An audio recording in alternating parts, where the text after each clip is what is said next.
Well, I mean, there's two things about IPE, right?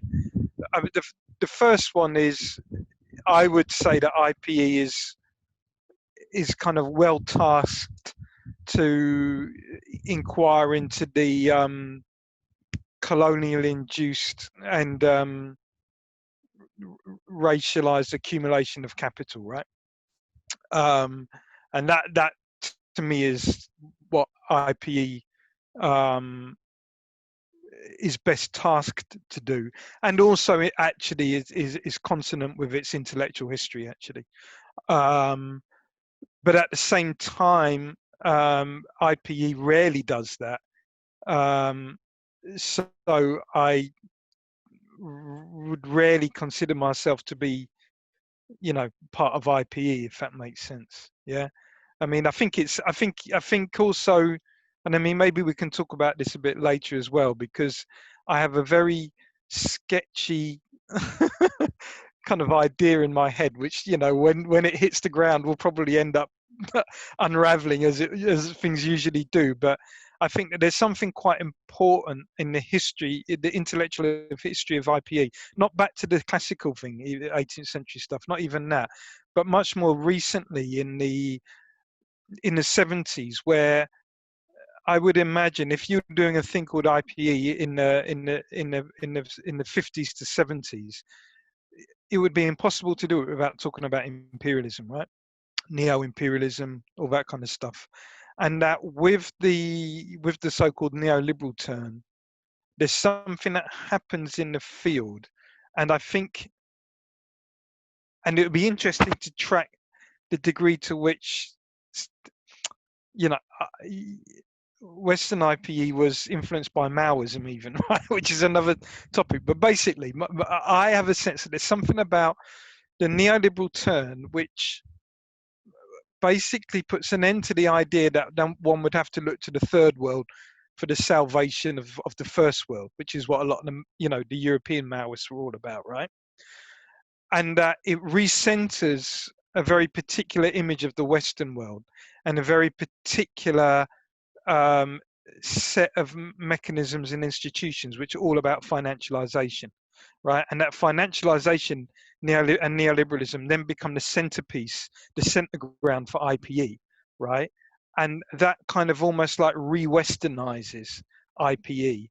And then imperialism, neo-imperial colonial legacies, which of course is where all the debt crisis actually gets experimented on and played out, becomes subsidiary to a kind of re-westernized center of the world style narrative. Where does financialization happen? This is where these are the actors, blah blah blah. Do you know what I mean? And in that move, there's something important where race, colonialism, neo-imperialism, the globality of IPE actually becomes attenuated, right? And I think right now, at least since 2016, but obviously always before as well, there's a that recentering in the West in epistemic terms as much as empirical terms is now starting to unravel as well, right? So I think there's something to do with the intellectual history of IPE, which makes me think sometimes that I'm part of IPE, and then other times I'm just not. Yeah, sure. I mean, and given that comment, what motivated you in the first place to? Because you have explicitly engaged with IP communities. So what motivated that? Given your kind of awkwardness or discomfort with it, really? Well, I mean, I guess it's where it's academically or not academically, right? So like, I went to university kind of late, so I went in my late 20s basically, and before that I did a number of things. But I used to be in sound systems and stuff, so a lot of the terms and the substance of what we could IPE is that's really articulated in a lot of reggae and also a bit of hip hop as well, right? So that if you're talking about at a deeper level, that's kind of my introduction to IPE. Academically, I went to University of Sussex, and I did a degree in IR and development studies. So I had a kind of combination of development studies when I was there was still in, bathed in the illumination of a set of post-colonial scholars, mainly literature people like Homi Bhabha had been there. He wasn't there when I was there, but there was still the kind of afterglow of it, right? So there was that kind of post-colonial bent in a lot of the development studies that I did, which was linked in with the very Marxist IR department. Um, so I was taught by people like Julian Sorin, Justin Rosenberg,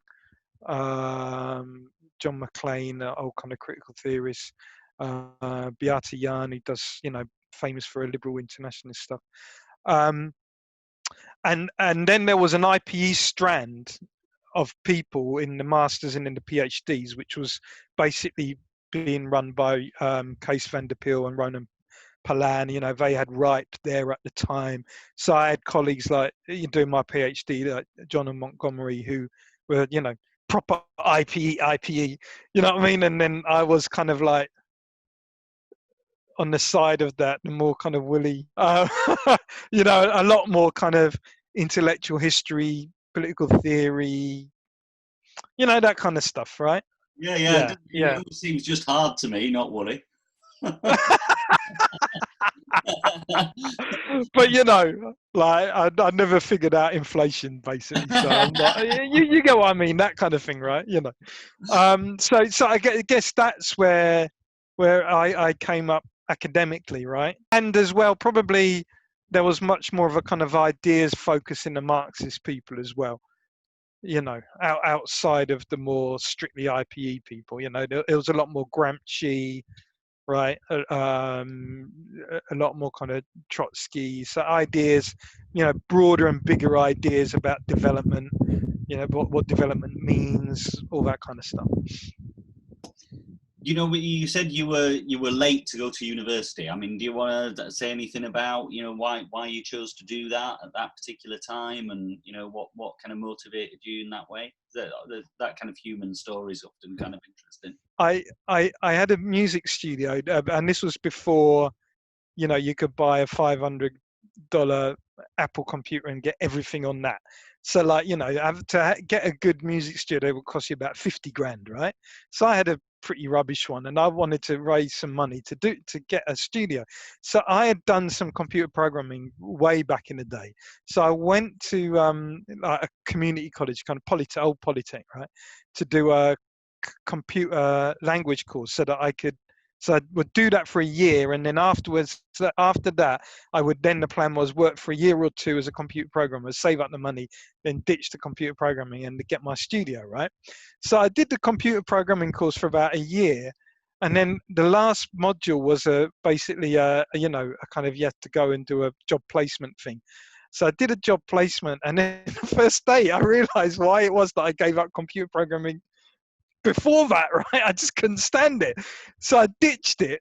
But then I'd always wanted to go to university because I remember buying my first academic book the day after I dropped out of school. So then I thought, well, I'm kind of now in the classroom, so let me try and do a degree, right? So they called it access courses back then, like a substitute for A-level. I don't know if they still do it, right? So then I did that, and then I looked at the brochures, and then there was I was going to do history, and then University of Sussex because I was lazy and it was my hometown. Do you know what I mean? Like it was Brighton. So I saw a picture of the General Assembly in the UN. They reeled me in, man. They reeled me in. I thought I could be a diplomat. So then, of course, after a year, I realised that no, if you want to be a diplomat, you've got to go to Oxford, and you've got to have, it's a caste system, man. Like you've got to actually belong to certain families, right? And then learn Greek and shit. That out so we can sell our degrees still. Exactly, right? So anyway, I fell for it, and then I thought, well, I kind of like reading and writing and talking, so I'll just stay around. So there was nothing. It was all very prosaic, Alex. There was no master plan, man. What do you think of? So you have engaged with IPE. So what do you think of as your contribution to IPE? I've been chipping away at trying to reevaluate and reinterpret the classical tradition, and to say that if you think about the classical tradition, um, especially and mainly the late 18th century, the Scots, and then bleeding into Marx, right? Um, if you situate them vis-a-vis the whole colonial enterprise, and especially slavery and the abolition movement, you get a very different sense of the basis from which classical political economy proceeds, and that is almost counterintuitive. Um, that, for example, the big thing that taxed a lot of the classical political economists, and is there even in Engels and Marx, is not necessarily about the wage contract, not about all the kind of the so-called modern things that we think capitalism brings into the world, but is much more about things to do with servitude, service, patriarchy, and the limits of freedom, right? And it's much less about contract, individual rights, anomie, disembedded individuals circulating around the market system.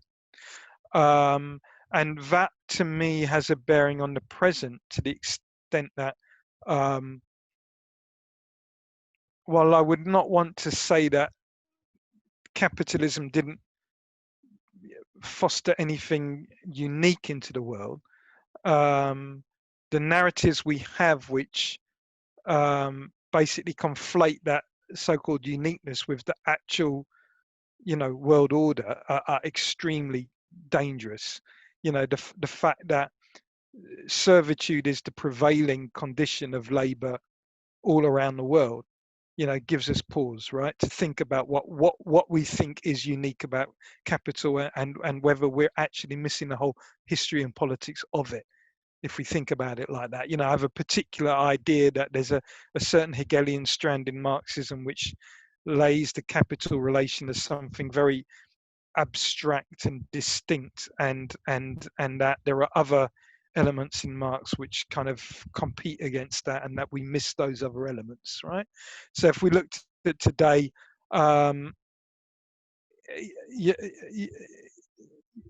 if you think about dispossession, you think about more oppression and exploitation in the technical sense of the term for labor, then it behoves us to actually rethink the classical tradition, to see why it is that our analytical frameworks can explain some stuff but can actually entirely miss or make derivative the real politics and the lived experience of capital for most people around the world. That, of course, is not something new. I mean, from Lenin onwards, that's been a live area of debate and controversy in IPE, but I think we can push it deeper as well. But what is kind of new to what you've done is to very clearly articulate the way in which race, categorizations, separation and segregation, and slavery and so on, and coloniality are not just kind of historical things, but are foundational to the structure of the international political economy as a kind of a material thing or an ideational thing to study.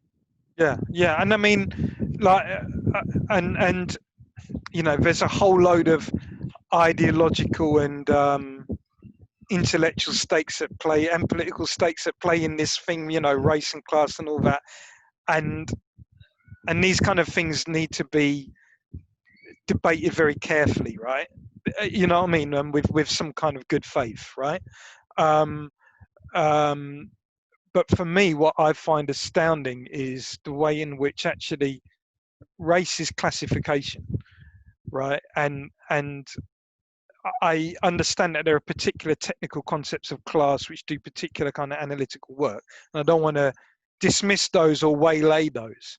But if we're talking about the generation of a concept, historically and the work that he does historically, then for me, class is about classification, which is actually about race, right? And it's impossible to understand the division of labour without understanding it as classification and race as being a thing which classifies. And of course, race is not what we think of it to be in terms of just racism. In the book I did recently, I was trying to show that um, poor peoples in England, even in southern England, are classified according to racialized categories, which give them more or less welfare, more or less rights, more. You see what I mean? So classification to me is really, really important. And you can't classify without doing race, and I think that's a fundamental thing that we have to really think about without while acknowledging that there's a particular technical proclivity to the class as it is in the literature, which does particular analytical work, and I don't want to waylay that, right? But I just want to work at a deeper kind of level, basically. I'm struck by all sorts of things you've just said and things I've heard you say before. I mean, one of them, I'm not sure which one to pick up first, but I mean, one of them is where you started, is that I'm always struck by, you kind of stress this issue of good faith and generosity, or, about the nature of academic debate. And that really seems to kind of motivate your kind of agenda. I mean, I did a podcast recently on this whole securitization, and it's a very complicated issue, right? One of the things that I was trying to get across, which well, when you write something, it takes on its own life, and you can't control how it's interpreted, right? Anyway, so one of the points I was putting across was to try and introduce a kind of a more broader awareness about the coordinates of this Black radical tradition that I was talking about, right? And one of the coordinates was generosity, a political and an intellectual generosity. The point I was trying to make was that the generosity was a curse. In other words, it's not a higher state of morality or anything like that. It's literally to do with, and it's a more general position, which is that those who are the more subordinated you are, the more generous you have to be structurally with your argumentation and with your politics. It's nothing moral about it. You have to know your side, you have to know their side. Do you see what I mean? You have to know more, right? And one of the disarming things about being in a position of superiority, right? And you can go back to Hegel, who kind of plays around with this as well, is that the greater the position of superiority that you occupy, the more attenuated your worldview and your politics necessarily is, right? And that's a structural imposition, right? So the slave knows the slave and the master only knows the master, or thinks he knows the master, right? That's the whole point. Yeah. So I think and again, this is nothing about essence, and it's nothing about how you will be for here and forevermore. It's about coming to terms with the kind of terrain upon which you're plotted when you do this kind of work, right? So this Black radical tradition, or the traditions, they are extremely what's the word? Mutable, expansive, relatable, relational, with what they work with. And my problem with a lot of IPE stuff is that it is not the same, right? And again, this is not to do with people. It's not an ad hominem thing. It's a structural issue, and that comes back to what I was saying about this funny thing which I think happened, where the lens got keenly turned back upon the West as the site of capital, linked to particular narratives about what is specific and unique about capital, which all get kind of um, which all get kind of what's the word? There's a psychoanalytical term for it. Condensed upon financialization. Do you see what I mean? And this has a really big pernicious effect, right? So I think that's kind of the things that I would say about that thing about generosity. It's something which is structural and it's not moral. It's not ad hominem either. No, sure. And given where you just ended up there, I mean, given that critical IP did do that kind of turning away, kind of went through that kind of process, would you say those kind of silences? I mean, where does that leave it as a discipline with merit or potential to kind of tackle some of the issues that you're kind of Yeah. No, I mean it always does. I mean, if you think, I mean, I always give students. I don't know if you guys ever come across this Midnight Notes collective, and they were writing in the kind of late 19, I think it was late 1970s and then the 80s. There's people like Peter Linebaugh and George Kefensis, and I think also Sylvia Federici, right? Massimo De Angelis, a lot of people who did stuff on primitive accumulation later, right? And they had a little journal back then, right? And they did this one whole kind of journal issue. I think it was 1990, 1989, on the new enclosures, right?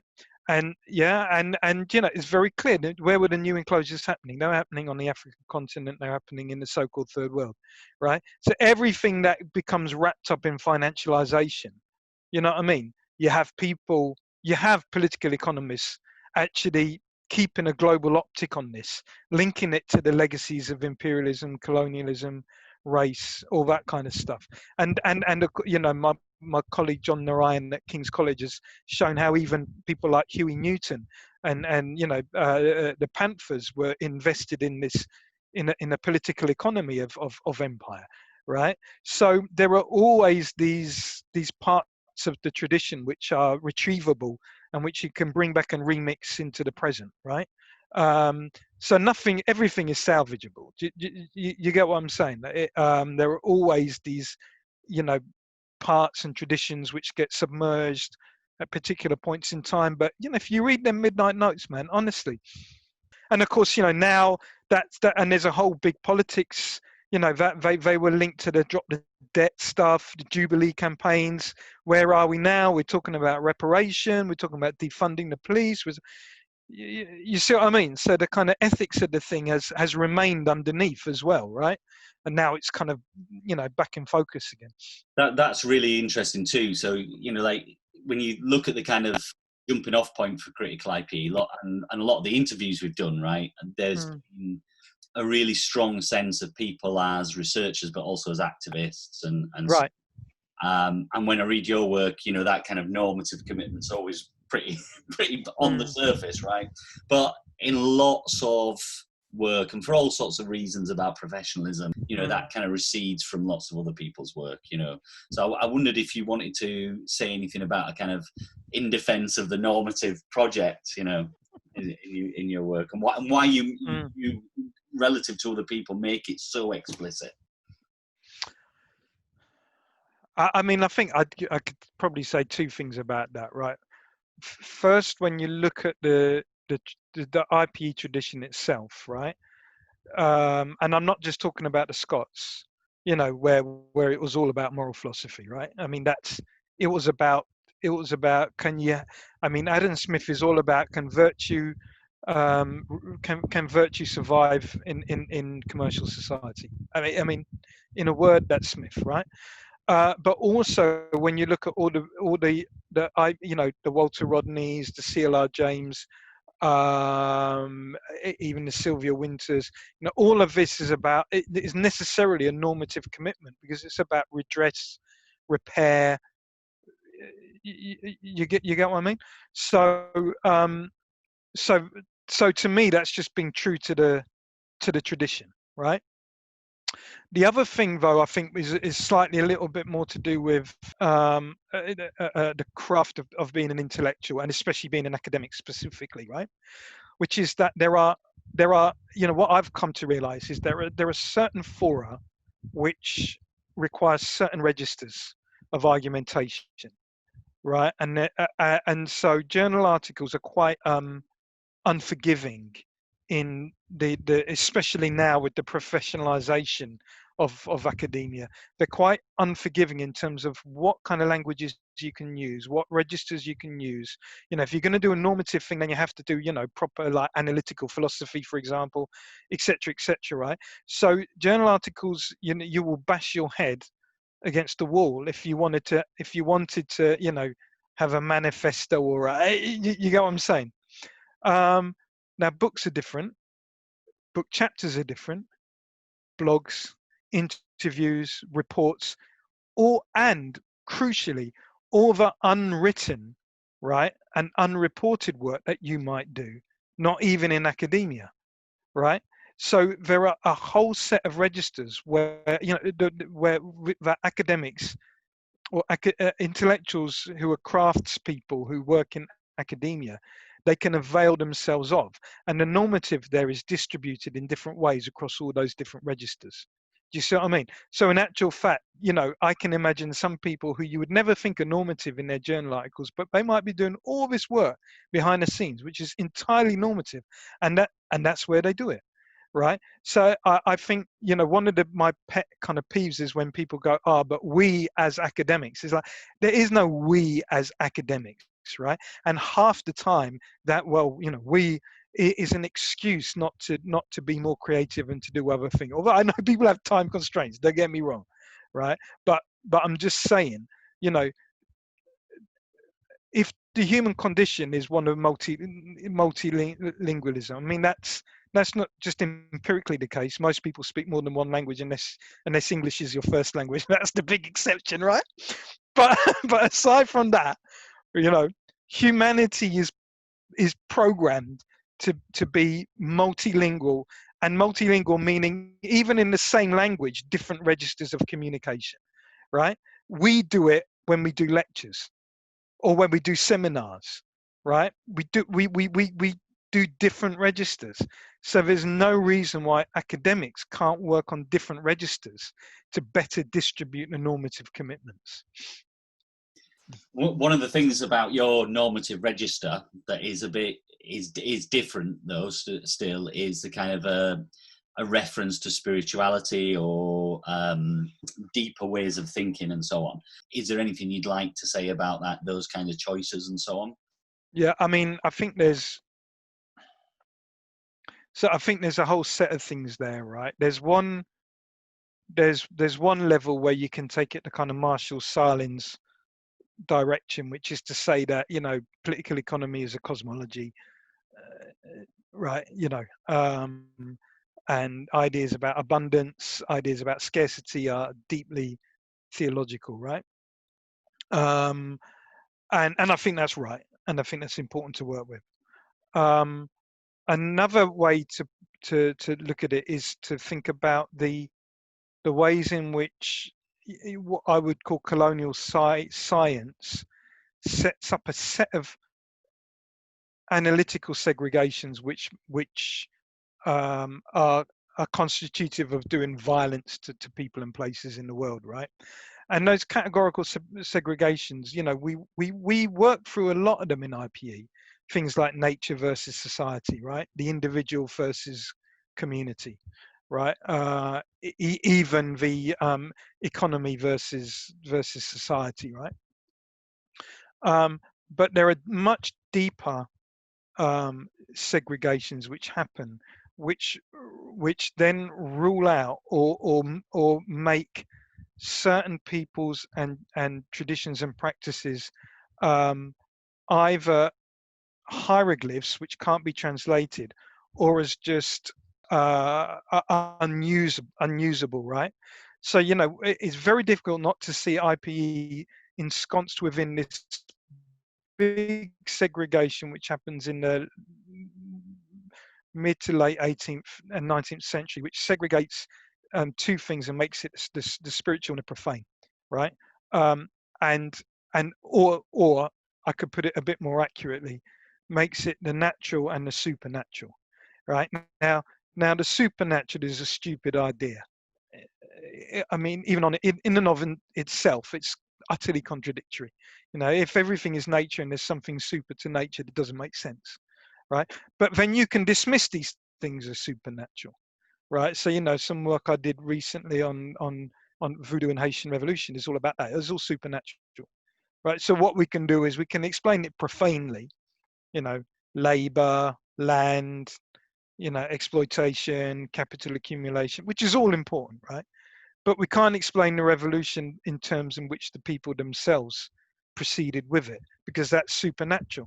Now, when you actually look at a lot of the traditions of thought and practice which people were involved in a lot of these rebellions and revolutions, it's actually extremely political economy, right? But the point is that the segregation between the supernatural and the natural does not exist, right? So that might be difficult for us to get our heads around, because then we'll say, oh, so what I'll do is I'll parse it all through what I know as the natural. But no, that's actually not the case, right? You see what I mean? There's a reason why, for example, most of the insurrections against the plantation economy did not start on the plantation. They started in the hills and in the woods. You see what I'm saying? That would be equivalent to saying, and of course this is what happens now, that insurrections against capital don't start in the factories or the workplace. They start in the neighborhoods, in the homes, on the streets. You see what I'm saying, right? So those, to me, that to me is the stakes at play in these kind of distinctions. Now, I'm not. It's nothing to do about belief or conversion, right? It's to do with what kind of thinking is adequate to the task, and can be adequate to a political task as well, right? So, right? yeah. The moral thing you were saying about the kind of generosity and all that, and the kind of deep relation that's in the Black Pacific book. I mean, I was struck by that as a kind of idea. I mean, I suppose it's the normative point about what work does that deep relation do in a kind of a normative sense. What it does is it raises the possibility that if power imposes, right, the response to that imposition is not owed to the power. In other words, there is a particular way of understanding dialectics which is very colonial, right? So one could say, for example, slavery was imposed, right? But the French also talked about liberty, equality, fraternity. So then the response owed to the imposition, because then the Haitian Revolution, for example, it was following what the French did. So the Haitians were better at being French than the French. And there's a certain bit of that in C.L.R. James, the very title of the book, Black Jacobins, which he later kind of thinks again about. But black is the adjective which just modifies the noun, which is French, right? But I think we could go into much more depth about the kind of cosmology and philosophy about things like deep relations. But the point is that there is always a weaving of the kind of skein of the universe, which is never broken, but is gathered up and rearranged by power, right? But it's never broken. And so the response to power is not owed simply to that clustering up, gathering, tensing, all that kind of stuff. But the response was already there, right? The matter and the material for the response is not created by the imposition, even if it responds to the imposition. You see what I'm saying? Now that kind of might sound quite, like hippie, right? But it has immense importance in terms of how we think about, why do people take the shit that they take? Where does newness come from? Where does revolution come from? Where does resistance come from? Where does accommodation come from? Where does creative survival come from? Why is it that it's not how we think it is? So I mean, one of the things like this one I did recently is about saying that there are these things called provision grounds where in the plantations where the response the response to oppression and accumulation and excision of people and blood and goods and all that kind of stuff. It doesn't happen on the field of the plantation. The alternative is developing already under slavery in these provision grounds, right? So that we can't think about what comes after slavery, as freedom, right? Um, or even as a new imposition, but there is something already at stake differently within slavery itself, right? Now, one might think even about class struggle in general. You can think about, like, on my dad's side, my granddad, they were colliery miners from Colville, right? They had their brass bands. You get what I'm saying? They had their certain traditions, which on the one hand you could see is very reformist, very paternalistic, very accommodationist. But on the other hand, we're all about actually um, building a slightly different sense of community Yeah. to that which was being offered to them to do work which killed you. Yeah. Now, when the mines get shut down, to my mind, it's not actually the shutting downs of the mine which is the first crime, the biggest crime. The biggest crime is the evisceration of those built up matter of community, Yeah. which has taken so long to try and get back. Do you see what I mean? Now, if you had a particular understanding of power and imposition, right, you would think you would miss that entirely. So what is your current what's your current next project, and what you're working on now? It's going to be something to do with um, blackness and bio, bio. From the Greek for life, right? And it's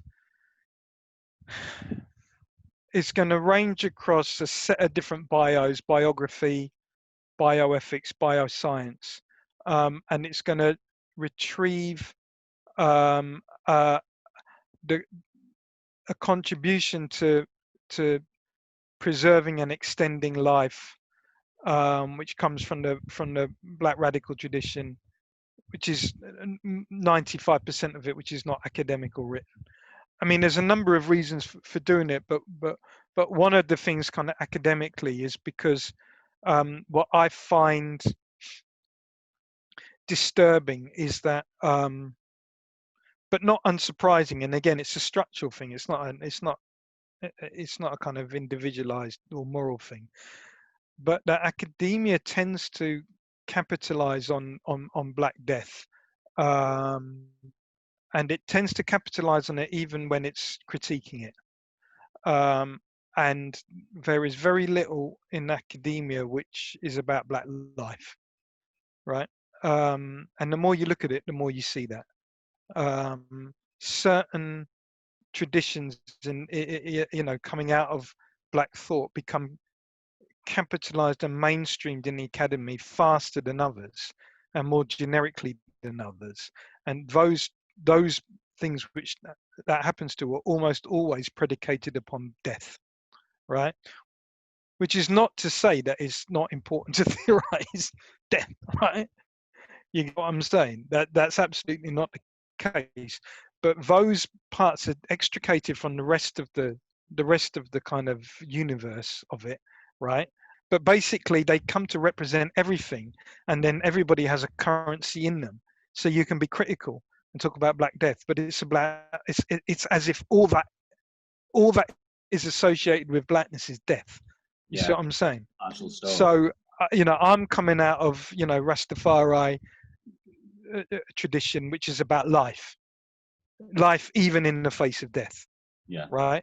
And there is something which is more edifying to the human condition in general about retrieving and thinking about that prescription, right, and that commitment, than simply about death.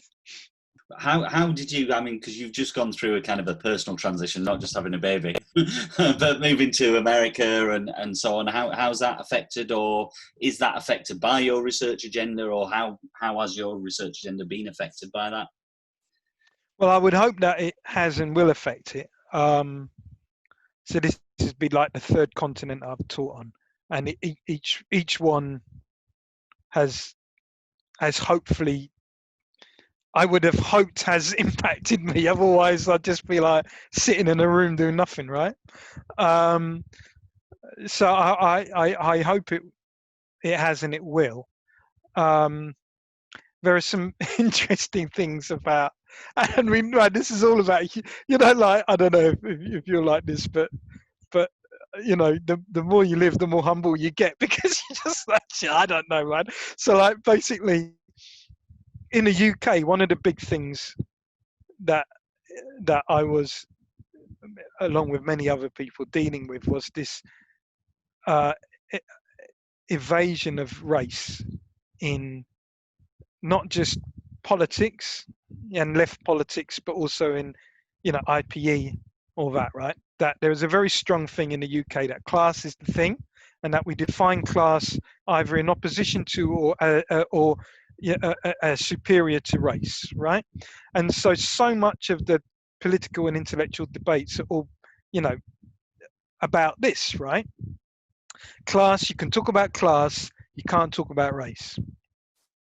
And I know this in academia because in many ways, British academia is far more, what they call analytically white and imperial than the US. The highest institutions and meeting places in especially English culture, academic and otherwise, are invested in a purity, due to the imperial project. Like, all that shit they did. Well, yeah, but we abolished. No, but enslaved as well. No, that was the colonies. The colonies enslaved. We abolished. Do you see what I mean? They do all that crazy stuff out there. It's notable that the thing called post-colonial first comes in through Commonwealth literature, right? In other words, well, you can talk about race and all that crazy shit out in the colonies, in the ex-colonies, and the post-colonies, but don't start hyphenating England and Britain, right?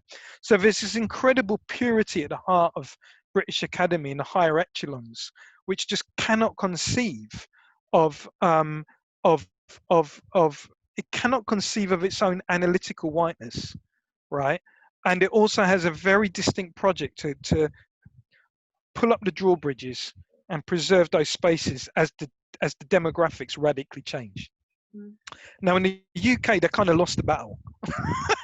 You know what I mean? And even the reactions that you have at the moment in the present administration, they are all rear guards. If you look at the demographic issue, they're conservatives in the best sense of the term. Like, they know that they're losing. That now we can say whether demographics matter ethically or not, and I would hope we'd say that they don't, right? But analytically, and in terms of power, they do. And this is a rearguard action. All the worst stuff that is happening now is explicitly enunciated as a rearguard. It's not about white supremacy taking over the world. It's about preserving a space and drawing up the walls, right? Yeah. Right. So, and this is in many places, right? Yeah. So now, this is not to for any moment diminish all the kinds of crazy and terrible stuff that happens in the US, but it means that me coming here now, I have to be a little bit more humble about my claims and about my argumentation, because race is very well known here. The issue actually, that a lot of political economists would tell you is, how do we have an analysis of race which is attuned to class? Structural inequality. I mean, you've got an intergenerational issue happening now, the Bernie Sanders and all those supporters, where that is shifting. But academically, I have good colleagues like Lester Spence, who does political economy and is an Americanist, right? Does race and politics, and he'll say to me, quite often, a lot of Africana studies, black studies, is all cultural and no political economy. We need to have a political economy, right? Political economy requires class, and remember, I said there's a certain technical Yeah. utility to class, which is at the very least talking about structural inequality. Yeah, right. So, so now am I going to be the big dude coming? Oh no, race matters. It's like, well, no shit, Shirley. There's a certain humility and I think and I think one of the things which is not just me. One of the things which I think is important with that is not doing the keyword thing, which is very much a Facebook and a Twitter thing.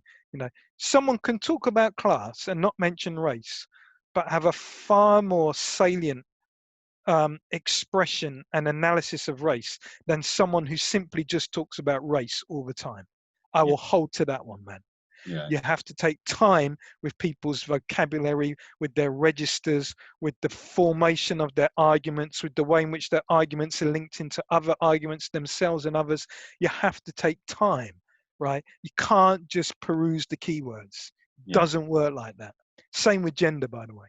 So I'm neatly on then. So I mean, who are you reading now? Who's influencing you and the way you think now? I don't really work like that. I kind of pursue problems, and then I gather works which are dealing with those problems. It's probably not the best way to do it, to be honest, right? I mean, I have in my head, I have a canon, you know what I mean, which I have, accumulated and cultivated over the years, but I'm not sure I would, and also, for me, the most important and interesting stuff is not necessarily driven academically. So these are living knowledge traditions which, aren't being written. Oftentimes they should be, by the way, right? But they're not. They're not. I mean, in the number of things I've done recently, I would say that I've come to the conclusion that there is a drastic need for IPE people to read the whole works of Sylvia Wynter. I mean, I could put it like that. So Sylvia Wynter, very famous humanities scholars from Jamaica, famous for engaging with neurobiology, Frantz Fanon, Foucault, linguistics, histories of Spanish Empire in the Caribbean,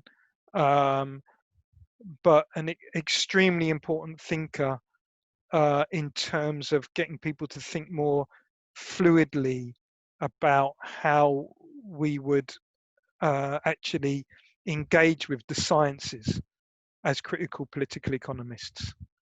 Sylvia Wynter is an excellent person, very difficult to read, but really, really germane to thinking about.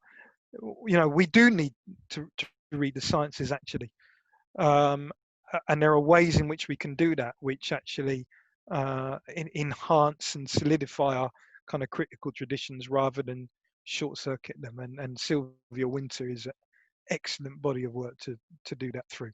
So if you were giving advice to a new scholar, like perhaps a PhD student, or actually, I mean, here's an interesting one because, lots of people who have been, say a PhD student will have been taught a particular way, and the way things are changing here now would, maybe be doing their first bit of teaching themselves and really want to respond to the kind of decolonizing imperative and all that kind of stuff. What sort of advice would you give someone like that? Spend some time to figure out your commitments. What is it that you're committed to, right? And there's always a politics to that. It doesn't mean to say that the politics is, enacted or direct. That you go on marches or anything like that. I don't know about that, but there is a politics to commitment, right? And figure out what you're committed to, and be driven by that. I think that's very important because one can even imagine,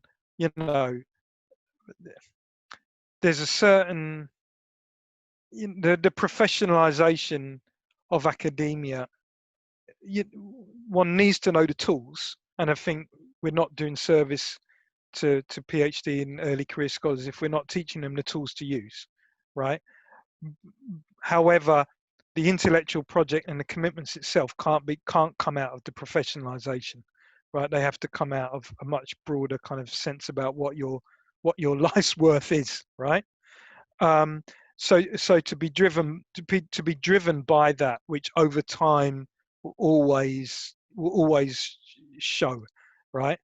Um, and to resist going against quick and easy trends. If everybody in February thought, I'm going to make a career out of coronavirus, now it's all Black Lives Matter. What's it going to be next? Huge financial meltdown, blah blah. I mean, you get what I'm saying, right? So commitments are long-standing and they endure, right?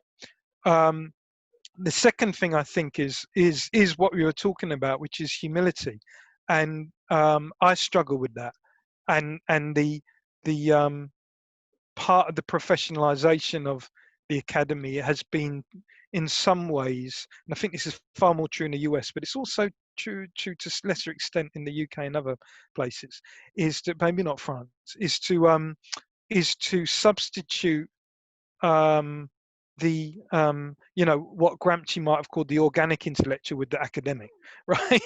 So the academics become the spokespeople, of movements, of politics in general, right? That's very dangerous. It's very, very dangerous. And yet there is a systematic professional imperative for us, or dull impulse for us to actually be those people, right? That means that we can no longer be humble, and we only learn with humility. So I say this as a self-critique. I've constantly struggled with trying to do that, right? That I there was I remember one time we had when I was in New Zealand, we hosted the Oceanic Conference of International Studies in 2010, and we had Antigna as one of our big kind of keynotes, right? And Anne was already kind of, I think she was emeritus then or close to it. You know what I mean? But she was already made her name entirely. The most, if not one of the most famous feminist international relations, right? She had rarely done anything on race and colonialism in her whole career. She did a whole keynote on race and colonialism and gender. And I could have sat there and kind of thought, yeah, okay, you didn't know that? I could have done my ego thing, right? And have been like, oh, well, yeah, it's a little bit of a naive way of thinking. No, do you know what I mean? What a blessing that was to have someone of her standing come up and say, I missed this, I've been reading it. Here's what I think about it. Dude, I could only aspire to that, right? And I think that, academics of all kind of levels, we really want to try and program in that humility, even if it's against the imperatives, because that's the only way in which you come across literatures, thoughts, people's traditions. It's the only way in which you suddenly find yourself to be extremely naive. And I thought this was so new. Okay, it's not. Yeah. Do you know what I mean? But that's how the best work and the most enduring work is done.